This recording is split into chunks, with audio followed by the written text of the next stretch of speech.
hello. I hope that everyone has had a great holiday and you are all now looking forward to the new year, if that's something you celebrate.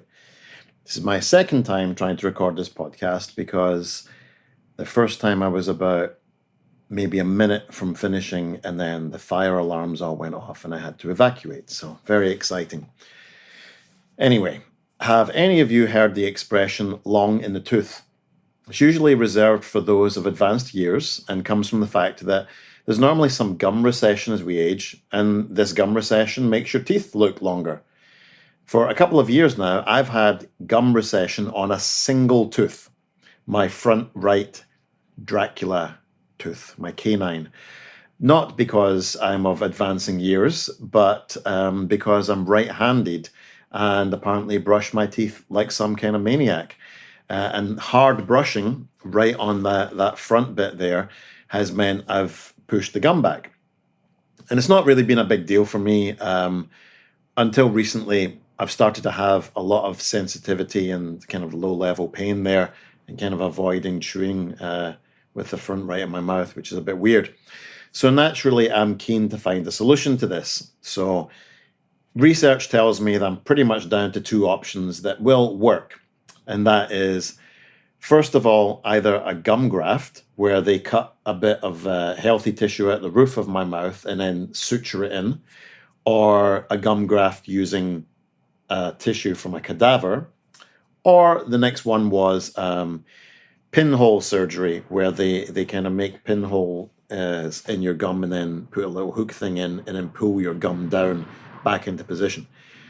Both of these things sound absolutely brutal to me.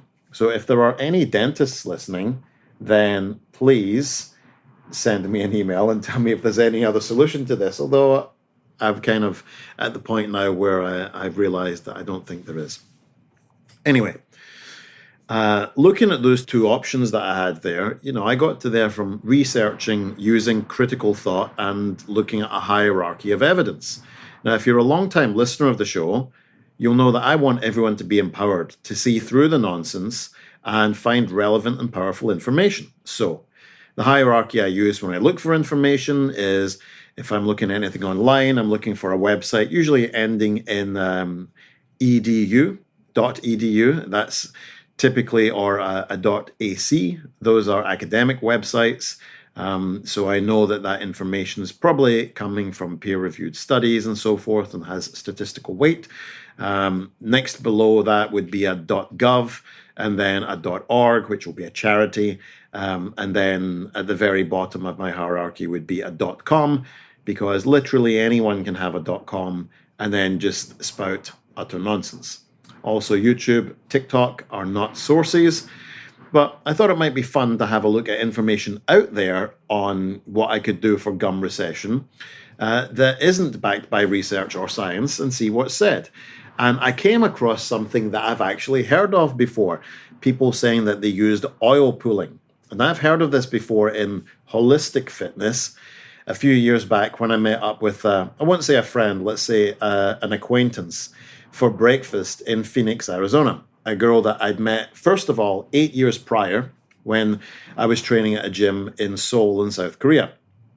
I remember she was a kindergarten teacher, and then she went into coaching CrossFit, traveled all around the world, Hong Kong, Abu Dhabi, Phoenix, Thailand, Europe, and so on. And her experience was just really hard to make money or get ahead in fitness coaching. So what she needed to do was rebrand as a holistic coach, because then she could have all these kind of ancillary products that she could recommend to people, supplements and things like that.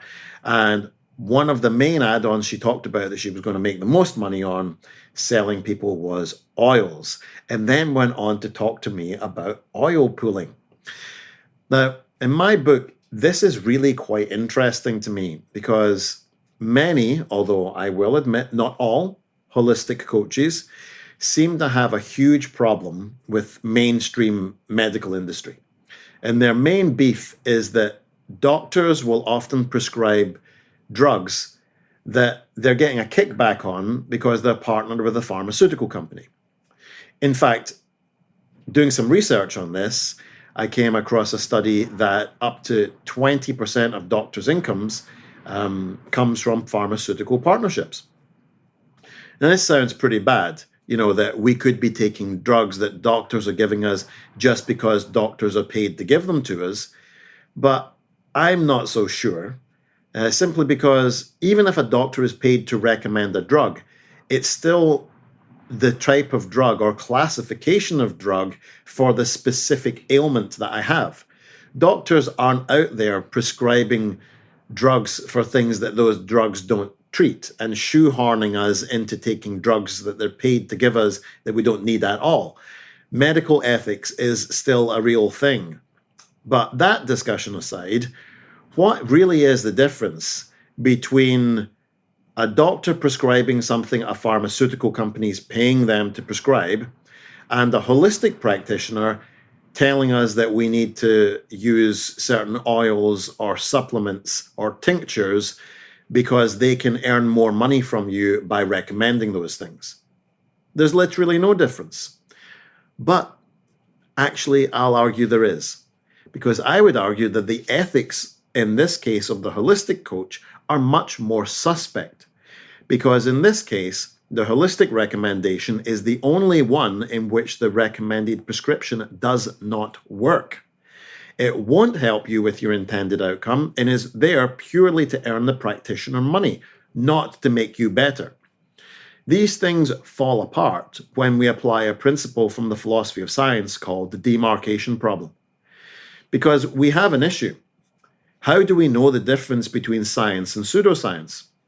And we got Karl Popper, who was a philosopher of science, and Kuhn, and they talk about the demarcation problem, and that is how we demarcate the difference between science and pseudoscience. A good example of science versus pseudoscience is astronomy versus astrology. There was a girl that worked as the concierge in my residential apartment complex, and I loved to troll her because she was doing a degree in astronomy. And when she told me that, I said, wow, so what's your star sign? She wasn't impressed. I thought it was pretty funny. It wasn't really. But anyway, in astronomy, we make a hypothesis about possible states of affairs in the universe. And if things don't follow that hypothesis, then there's a puzzle. Then scientific method is applied to investigate this puzzle and eventually find a solution. Astrology has no such puzzles because investigation cannot possibly ever provide an answer. All that happens is we just roll on to the next wild prediction or change our interpretation of the claim. I mean, I could read my star sign and say, I don't really like that one. I think I'll just go and read Leo instead because that one sounds more fun today. In other words, science is something that can be falsified.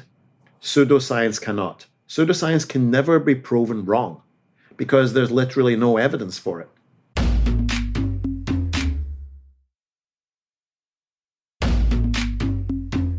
So, bearing that stuff in mind, let's have a look at what oil pulling is and the types of claims that oil pulling proponents are making. So when I looked it up, straight away a red flag, which is that the very description of it is that oil pulling is an alternative medical practice. Now, I'm not sure about you, but if I were unwell, I wouldn't want there to be an alternative to medical practice. I would like to be signed up for the actual medical practice, please. Alternative itself is also just alternative. It's an alternative expression for unproven and based on centuries-old ideas before we actually knew how these things work. I have to laugh to myself when people cherry-pick things and say that, the way that things have always been done or the way that our ancestors did things are the best way to do them. Okay, that's fine. If the way our ancestors did things is the best, if you ever need any invasive surgery, just do it the way it was always done. Let's not sterilize any of the equipment and also just shelve the anesthesia. So, oil pulling, alternative medical practice, apparently an edible oil, usually sesame oil, although a lot of people are talking about coconut oil also being used, is swished around in your mouth. And that's the oil part of oil pulling. So what's the pulling? Right, another one of those totally vague, unfalsifiable expressions. It's pulling out the toxins. What these toxins are, anyone's guess. That's not specifically mentioned. I'll assume it's the same toxins that recently got an alternative medical practitioner here in the UK jailed for life. He claimed that the bruising in patients coming from slapping therapy that he had prescribed to diabetics, whilst also influencing them to stop their insulin, was the toxins being released. They died, and he went to jail forever. So, I also remember the same kind of nonsense being spouted by someone that I was recommended to go see. I never took a recommendation from the recommender ever again. And it was for a sports massage in Hong Kong, maybe 10 years ago or something. And I had this huge outbreak on my skin after the massage. And I was told that that was the toxins being released. It wasn't. I was allergic to whatever oil they were using. But yeah, one of the biggest health providers in the UK, well, alternative health providers, also by no economic coincidence, have 715 stores where they sell alternative therapies and supplements. And they have a whole page on their website about oil pulling, where they say oil pulling works. Well, no, it doesn't. That's false. Oil pulling works by quite literally pulling the plaque and bacteria that causes it from your teeth and gums. Right, so pretty much like mouthwash then, okay? The thick and sticky oil absorbs the film of bacteria that develops over and between our teeth, helping to empty your mouth of germs before you've even brushed. Those who've taken up oil pulling long term claim to see great results. I hope that these people also had a stunt mouth that they were using so that they could have another model to compare it against. It's widely believed to improve the appearance of teeth, with many reporting fresher breath too. There is some science behind it also. Not a lot of science, just some science. Studies have discovered that lauric acid, one of the fatty acids found in coconut oil, has antimicrobial qualities. What's more, a 2008 study observed a noticeable reduction in bacteria in the mouth within 2 weeks of starting daily oil pulling. So, I actually read this 2008 study that they're referring to here. Statistically weak. It was a study on 30 participants only. But more than that, it's prime cherry picking, because the study was comparing using no mouthwash to using, first of all, coconut oil, second of all, chlorhexidine mouthwash. And the coconut oil was shown to reduce plaque compared to using nothing, but it wasn't even close to the efficacy of the dental mouthwash. So they're really making a false claim. So, it's arguable, because they're saying there was a noticeable reduction. Yes, there was, but the whole point is, in terms of an outcome, it was showing that dental mouthwash chlorhexidine was much superior to either using no mouthwash or using oil pulling. They also just missed out the part of the fact that the study was only done on 30 people. If you just want to know about anything, follow the money is what people say, right? If there's money to be made and the claims are unverifiable, you should probably avoid it. We know there's a huge amount of money in pharmaceuticals, but the difference is the mountains of evidence which verify the claims. Peer-reviewed studies, meta-analysis, and statistical weight.